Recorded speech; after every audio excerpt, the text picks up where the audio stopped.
তুমি কি জানো এমন একটা গ্রহ আছে যার ভেতরে 1300টা পৃথিবী ঢুকে যেতে পারে। আর ভয়ঙ্কর ব্যাপার হলো সে গ্রহে দাঁড়ানোর মতো মাটিই নেই। আজ আমরা জানবো ইউনিভার্সের সবচেয়ে বড় পরিচিত গ্রহ জুপিটার সম্পর্কে। এর ভেতরে কি আছে, কেন এটা এত ভয়ঙ্কর বলে। আর রাতের আকাশে যে ছোট ছোট আলো দেখি আমরা, সে স্টারলাইট বা তারা আসলে কি জিনিস। তো বন্ধুরা, ভিডিওটা পুরো দেখো, মজা আসবে। এবং ভিডিওটা ভালো লাগলে সাবস্ক্রাইব এবং লাইক করে দিবা। চলো,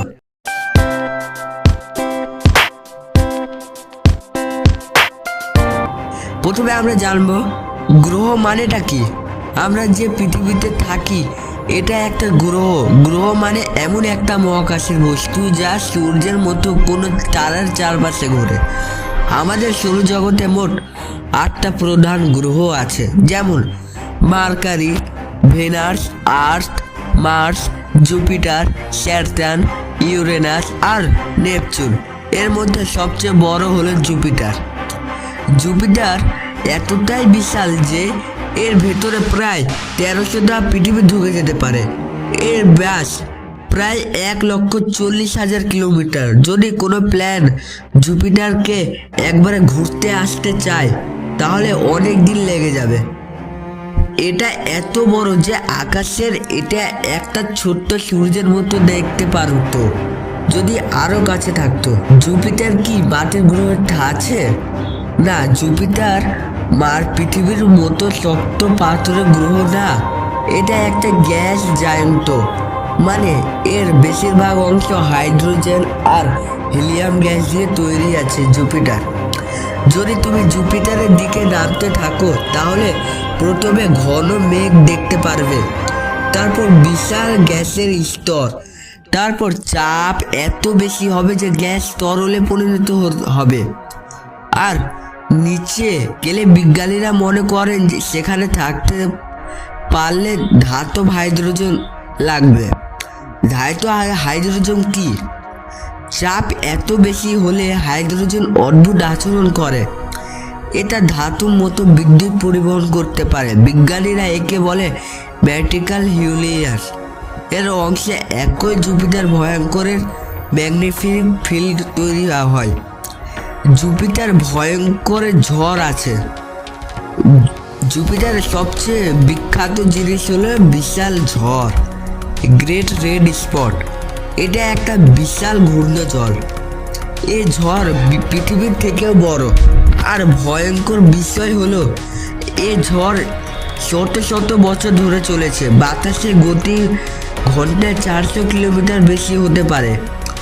জুপিটারে গেলে কি হবে? ধরো তুমি স্পেস নিয়ে সেখানে গেলে, প্রথমে তুমি সুন্দর রঙিন মেঘ দেখতে পারবে, কিন্তু একটু নিচে নামলে শুরু হবে ভয়ঙ্কর চাপ। তোমার শরীরে চাপ সহ করতে পারবে না, স্পেসশিপ ধ্বংস হয়ে যেতে পারে। তারপর তাপমাত্রা ভয়ঙ্কর হয়ে উঠবে। অবশেষে তুমি হয়তো জুপিটার গভীরে হারিয়ে যাবে। জুপিটারের দিন ও বছর কি হয়? জুপিটারের নিজের অক্ষে খুব দ্রুত ঘরে। সেখানে একদিন মাত্র প্রায় 10 ঘন্টার মতো, কিন্তু সূর্যকে একবারে ঘুরে আসতে প্রায় 12 পৃথিবী বছর লাগে যাবে। জুপিটারের চাঁদ। জুপিটারের অনেক চাঁদ আছে। এখন পর্যন্ত 90-এর বেশি চাঁদ পাওয়া গেছে জুপিটারে। এর মধ্যে কিছু বিখ্যাত চাঁদ আছে: আইও, ইউরোপা, গ্যানিমেড আর ক্যালসিওটা। ইউরোপা এর বরফের নিচে বিশাল সমুদ্রে থাকতে পারে। বিজ্ঞানীরা মনে করে সেখানে জীবনের সম্ভাবনা থাকতে পারে। স্টারলাইট কি? এখন আসি স্টারলাইটের। রাত্রে আকাশে যে ছোট ছোট আলো দেখি, এগুলো আসলে দূরের তারার আলো। এই আলোকে বলা হয় স্টারলাইট। তারাগুলো এত দূরে যে তাদেরকে আলো পৃথিবী পৌঁছাতে অনেক বছর লাগে যায়। আলো প্রতি সেকেন্ডে প্রায় 3 লাখ কিলোমিটার গতিতে চলে। তবুও মহাকাশে এত বিশাল যে আলো পৌঁছাতে বছর লেগে যায়। লাইট ইয়ার কি? মহাকাশের দূরত্ব মাপতে লাইট ইয়ার ব্যবহার করা হয়। এক লাইট ইয়ারে মানে আলো 1 বছরের যত দূর হয়ে যায়। এটা প্রায় 9.8 ট্রিলিয়ন কিলোমিটার। যখন তুমি কোনো তারা দেখো, তুমি আসলে সে তারার অতীত দেখছো, কারণ আলো আসতে সময় লাগে। মানে আজ যে তারা দেখছো সেটা হয়তো অনেক আগের ছবি। যদি হঠাৎ সূর্য অদৃশ্য হয়ে যায় তাহলে কি হবে?